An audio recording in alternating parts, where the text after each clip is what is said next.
Well, competitive golf is evolving. Next year it's TGL, but how about right now? The Grass League is happening, and much like TGL, it's a team competition, but this highlights par 3 action and teams from all over the country making up the Grass League. Here's how it works. 11 franchises with 4 teams apiece, 44 total teams. Two players compete in 36-hole scramble and lighted par 3 courses. So it's a nighttime event. A lot of fun there. And competitors include all types of players, pros and amateurs. You can watch the True Access Grass League Championship presented by Golf Now tonight. It'll be streaming on Peacock, and it'll be at 8 p.m. Eastern. And to talk more about the Grass League, we welcome in Jake Hoselton, who is the co-founder of the Grass League. Jake, good to have you on. I kind of gave an overview of the competition. I'd like for you to give more detail on what the experience will be like for fans watching.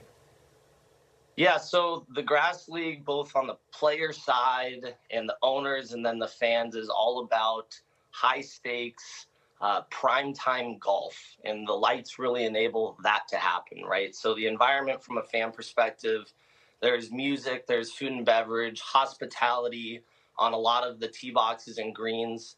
There's live music playing in the tents. There's just a lot going on, and it's a really fun environment for the fans and a very competitive environment for the players.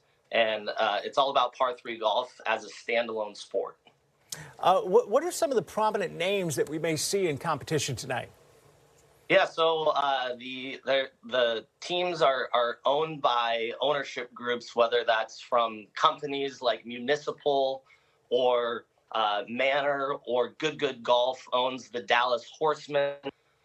Legendary tennis player Marty Fish owns the Hollywood Hitters. So there's a really cool mix of team owners. And then as far as the players go, what par 3 golf and why we say it's a standalone sport is because it really just broadens the demographic that's able to compete in the same tournament for the same purse and the same camera lens in prime time. So we have 3 LPGA gals playing, Solheim Cup players. We have ex-PGA Tour players.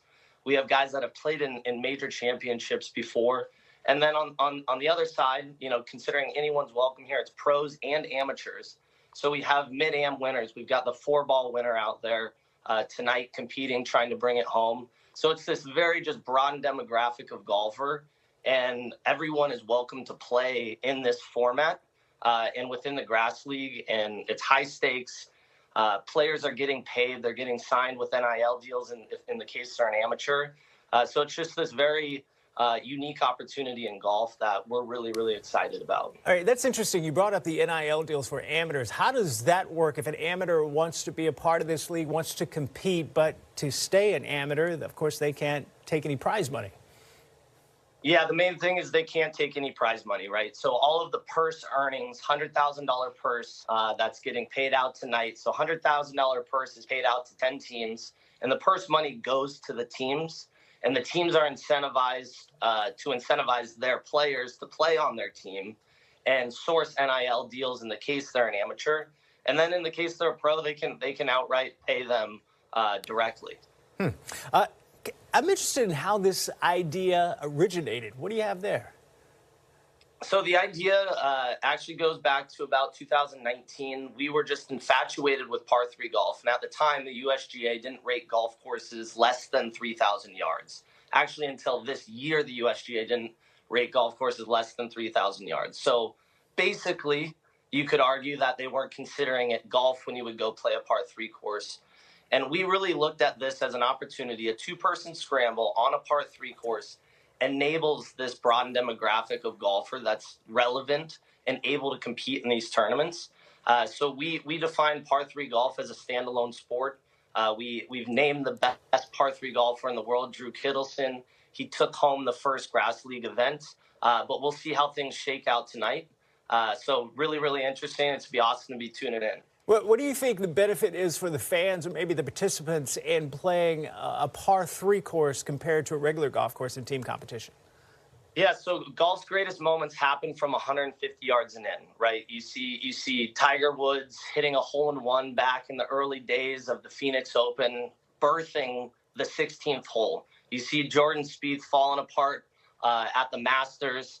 And those are just iconic moments that are just resonating with you. And those happen on par threes. And this is 18 of them. And so from a fan perspective, from a player perspective, it's just always action-packed. There's always a chance at a hole-in-one. There was an ace last night.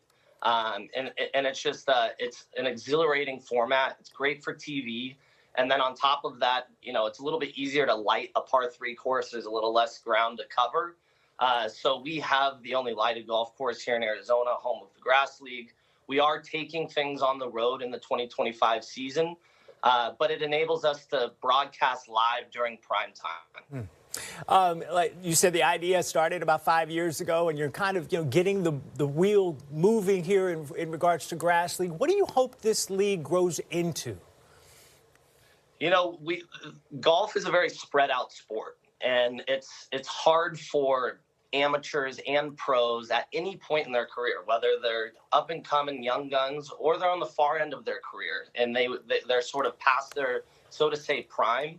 We believe that the Grass League provides an opportunity where there's not really like a prime anymore. We have ages 20 years old all the way to 75 years old, men and women that are all relevant out there tonight. And so that's just very powerful as far as growing the game, providing an opportunity and a stage to reinvigorate players. We believe that golfers will be able to make a living playing on the Grass League full time, and we're really not that far away from that. Well, Jake, I appreciate your time. Wish you all the best. By the way, I got a partner who's sitting beside me who lives in the Scottsdale area. He's right there. He's hit pretty good shots in his time, too. So if you need a substitute to come in, be a part of the teams, Brandel Chambly is his name. Well, I've been down there. All right, there you go. Yeah. Let's make it happen. Let's make it happen. I'd like it. The Fighting Chambleys. We'll get a team going right now. Hey, appreciate your time. Wish you all the best. Look forward to watching tonight. Thank you guys so much. Appreciate it.